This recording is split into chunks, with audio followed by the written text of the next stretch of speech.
Dirty suit, huh? This should make it better. My classmate said as he splashed red wine on my suit. The suit, a keepsake from my father, quickly turned red. Trembling with anger, I couldn't do anything. At that moment, a woman with black eyes jumped in front of me. She had seen everything and gave my classmate a sharp look. I never thought I'd see your true colors here. The man's face turned pale, and he collapsed to his knees with a look of despair. The sound of my father's typing from his study was like a lullaby to me, who had no mother. Even when I was alone in my bedroom, it felt like my father was nearby.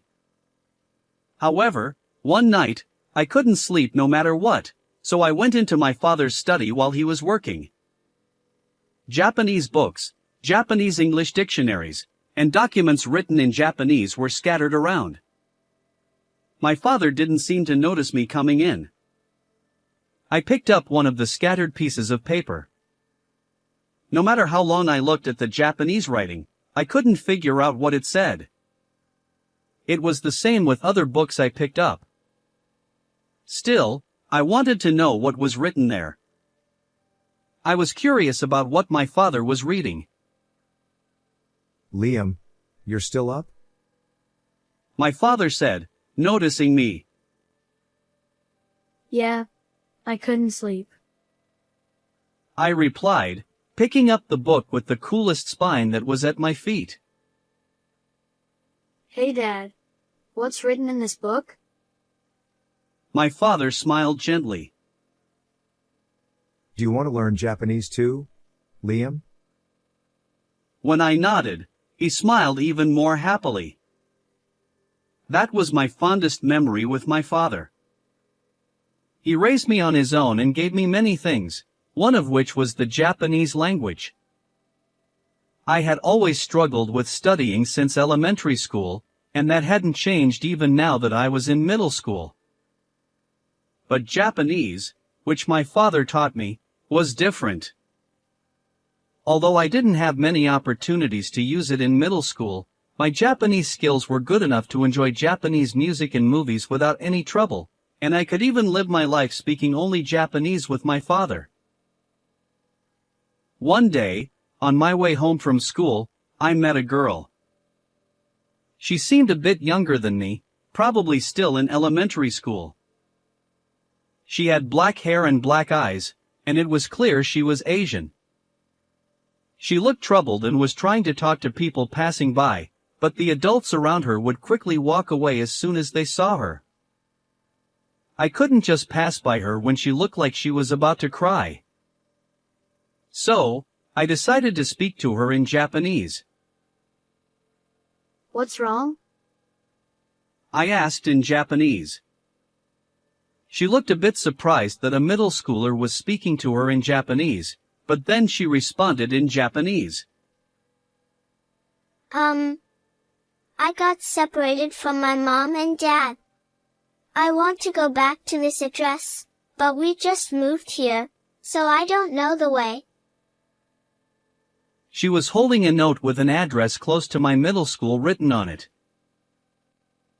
Oh, I know this place. I'll take you there. She happily grabbed my hand and thanked me repeatedly. I'm Liam Smith. What's your name? I'm Erica. Why did you come to the US? Erica? Because of my parents' work, we move around a lot. It seemed her parents were moving for a job transfer and frequently on long-term assignments in different countries.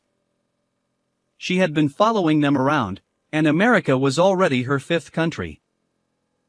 I listened to Erica talk about her life in various countries. Her stories about the great outdoors and historical buildings, which I had only seen in books, felt more real than anything I had read or seen on TV. That must be tough, moving around so much at your age. Erica gave me a bright smile. Not at all. Every country has its own interesting and wonderful things. I'm happy with my life now. As we talked, we arrived at her house. Both Erica and her parents thanked me repeatedly, bowing their heads. On my way home, I kept replaying her stories in my mind. Her tales of living in different countries and the allure of unknown cultures sparked a desire in me to pursue a career that involves traveling abroad.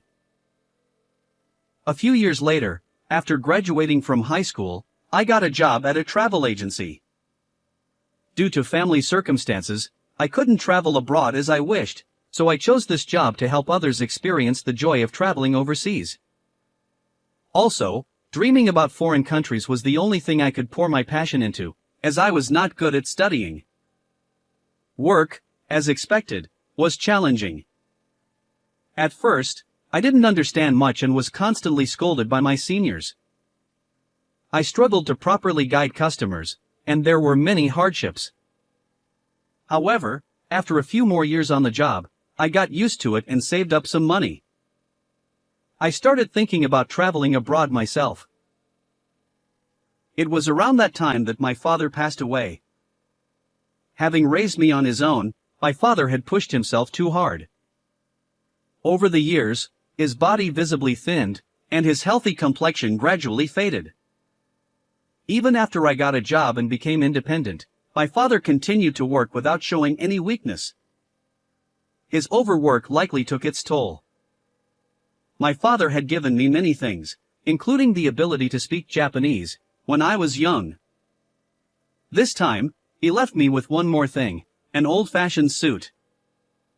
Though worn, it was meticulously cared for, with no holes or frays. Despite its age, it symbolized my father's unwavering dedication to his work. When I found this suit while sorting through his belongings, I decided to keep it as a memento. I resolved to wear it during important moments in my life from then on. Years passed since my father's death. Before I knew it, I was 30 years old, about the same age my father was when I first became interested in Japanese. At the travel agency where I worked, I had risen to a decent position and had subordinates. I wondered if I had become the kind of man who could wear my father's suit with pride. Just as I started thinking that way, a letter arrived in my mailbox. It was from a high school classmate, informing me of an upcoming reunion. Despite my struggles with studying, I had fond memories of high school. Even as a child, I would stay out late playing with friends, trying not to worry my busy father. There were a few friends I was eager to see again. I marked my attendance and looked forward to the reunion day. On the day of the reunion, I pondered what to wear.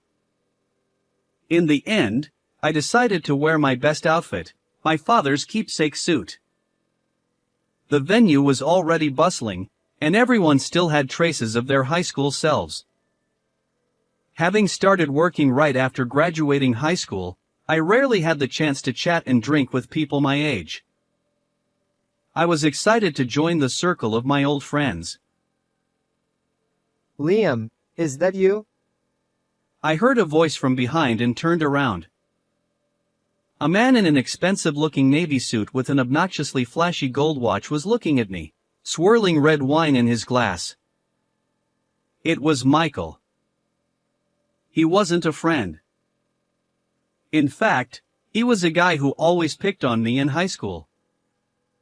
For example, he knew I was terrible at everything except Japanese, and when test results were returned, he would come to my seat with his high-scoring paper and say, Hey Liam, what did you get? Without waiting for my answer, he would snatch my paper and loudly announce my near-failing score to the whole class. Yet, when it came to returning Japanese test results, where I excelled, he wouldn't move an inch from his seat. I also remember gym class. During a soccer lesson, when Michael was on the opposing team, he would pretend to pass the ball to his teammates but deliberately hit me with it multiple times. Even when the teacher finally reprimanded him, Michael showed no remorse and just gave me a spiteful grin, which was a humiliating memory. The strangest thing about Michael's behavior in high school was that I had no idea why he targeted me. I wondered if I had somehow hurt him, but apart from the incidents I mentioned, I had almost no interaction with him. I thought his attitude might have softened at the reunion, but that wasn't the case. Still got that pathetic look on your face, huh? You look like a dumb, poor loser. Michael said, running his hand through his hair and flaunting his obnoxiously flashy gold watch. I had heard that Michael's father was the president of a hotel chain with locations all over the United States. In high school, he used to brag about how he would take over his father's company and become the president. Another annoying rich man looking down on the common folk. I tried to keep my emotions in check and handle Michael calmly. "What's up, Michael? That's quite a way to greet someone you haven't seen in a while." What's wrong with calling a poor person poor? He sneered. "Why do you think I'm poor?" I asked, getting a bit defensive. He laughed through his nose. Because you're wearing that old, shabby suit. He said, pointing at the suit I was wearing. It was my father's keepsake suit, something incredibly precious to me, but to someone who didn't know its significance, it probably looked old and worn. Enough about the suit. Stop picking on me already, I said, trying to walk away. But Michael persistently blocked my path. And doesn't that suit smell like it's soaked in mold and dust from a poor house? He added. By then, a small crowd had gathered around us. Our classmates, who had been listening to our exchange, were now focused on the two of us. Michael grabbed the collar of my suit and pretended to sniff it. "Stop it. Don't touch my suit," I shouted, shaking his hand off angrily. Michael looked annoyed for a moment but quickly returned to his hateful smile. I've got a great idea. A way to make your suit even better. I had a bad feeling. I should have walked away immediately, but it was too late. Here's how. Michael threw the red wine from his glass all over my suit. The jacket and the white shirt underneath quickly turned red. The cold, unpleasant sensation spread to my stomach as the wine soaked through to my undershirt. I was too shocked and furious to speak. All I could do was clench my teeth and glare at Michael, trembling with anger. Our classmates, who had been watching, started to scold Michael, but he didn't seem to care and continued to mock me. What's the matter? Are you actually mad? Over a cheap suit getting stained? You should be thanking me for adding a nice scent with this fine wine. I had reached my limit. I stepped forward, ready to punch Michael in the face with all my strength, when a woman's voice interrupted. What's going on? Are you okay? She asked, rushing over to me. She had black hair and black eyes. An Asian woman. She was diligently pressing a wet towel against my shirt, trying to stop the wine from staining it. When I glanced over at Michael, his bravado from earlier had vanished. The moment he saw her, his face turned pale, and his body began to tremble with fear. Erica, why are you here? He stammered. Erica. The name sounded familiar. Excuse me, but have we met somewhere before? I asked. She smiled warmly and replied. Yes. You helped me when I was lost as a child, didn't you? I remembered. She was the little girl who had been crying on the street after getting separated from her parents. Erica. She had grown taller and her features had changed, but there was still a trace of the girl I remembered. She spoke fluent English now. "What brings you here?" I asked. Actually, I started a hotel business in Japan and I'm in charge of its management. I was here for a meeting in the next room. Her eyes fixed on the trembling Michael. I never expected to see your true colors here. Michael was wiping the cold sweat from his forehead with a handkerchief. Erica, there's an explanation for this. He began. No need for excuses. I saw everything. Insulting someone and throwing wine on them. I will be canceling our deal with your company. She declared. Michael's face filled with despair as he collapsed to his knees. No, losing a $10 million deal over this. $10 million. It seemed they were negotiating a massive deal. To have it fall apart over one night's mistake. The reunion hall was filled with Michael's anguished cries. I later heard that there was indeed a reason behind Michael's harassment. Back in middle school, there was a parent-teacher day, and it happened to be during a Japanese class. We had to read out essays we had written in Japanese. Michael's mother, after hearing my presentation, told Michael to become as good at Japanese as I was. Since he was expected to take over the family hotel chain, proficiency in Japanese would be necessary, but at the time, he struggled with the language. Being told to emulate a classmate must have been a huge blow to his pride. From that day on, he started to resent me. However, because he held on to that grudge for so long, his company ended up losing a major client. I heard through the grapevine that his company is now facing tough times and that he's living a difficult life. A few days after that incident, Erica and I set aside some time to catch up on each other's lives. After leaving America, Erica moved around several countries before returning to her home country, Japan, during high school. She studied business management in college and started a hotel business with the desire to make travelers' experiences in foreign lands wonderful. Besides reminiscing about old times, there was an unexpected benefit. When I told her about my current job, she expressed interest in doing business with my travel agency. She was looking to expand into the American market and needed a reliable travel agency to partner with. Our companies officially teamed up, and our sales steadily increased.